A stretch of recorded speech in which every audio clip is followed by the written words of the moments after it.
आमर कौशल माटी कलाकार मन को देखबार लगे आमर कौशल टीवी के सब्सक्राइब करो। समस्त नाचबो मत समस्त जदि नाचबो समलपुरी गा तते नुरी खुजी मोई ओ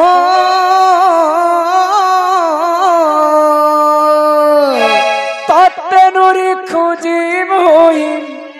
बड़ा दुरुआ सिथिली आसन महुला झारे रे बरसिला पानी महुला झारे रे बरसिला पानी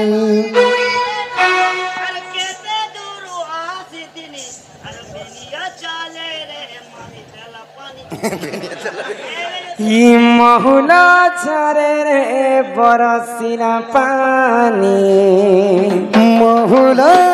झारे रे बरसिला पानी तते नुरी खुजी मोई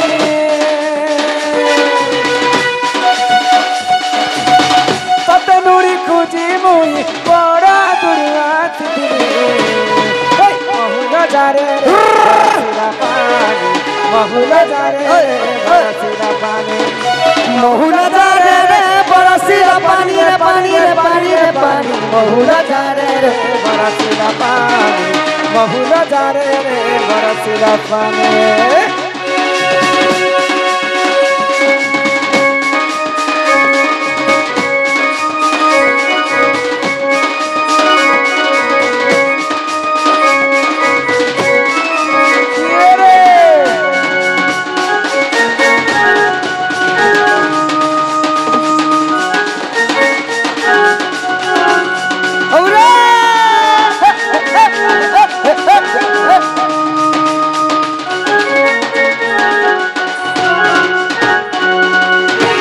श्रावण करे झरी बरसा रे झरी बरसा का करे दिही मोर पाउछे दोसा रे पाउछे दोसा ला ला ला ला ला ला ला ला ला ला ला के श्रावण गले झरी बरसा रे झरी बरसा का करे दिही मोर पाउछे दोसा रे पाउछे दोसा मोर मारी बसी कांदुछे ननी तोर कथा जते कले भाले रे मोर मारी बसी कांदुछे ननी तोर कथा जते कली भाले रे बाइक कोला ननी झुले दबेली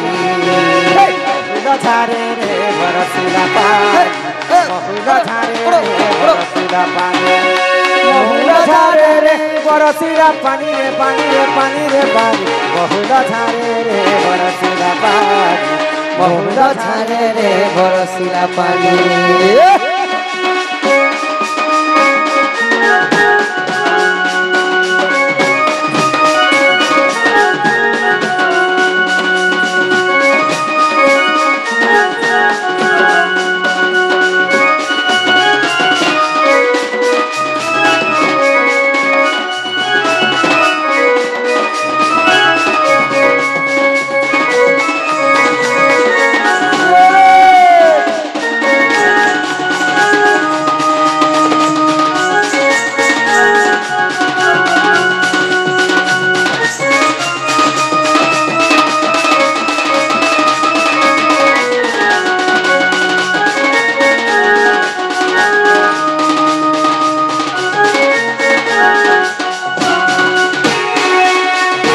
बोलो श्री राधा कृष्ण की जय राम सर्वदा देवी की जय राम वासंकर मंगल हो एक बार हरि बोलो इष्ट शांति हो एक बार हरि बोलो श्री राधा कृष्ण की जय शिव पार्वती की जय दक्षिण काली की जय जय मां समलेश्वरी की जय जय मां सुरेश्वरी की जय जय मां माणिकेश्वरी की जय जय मां रक्तांबरी की जय अपना अपना गुरु गोविंद की जय भारत माता की जय वंदे मातरम।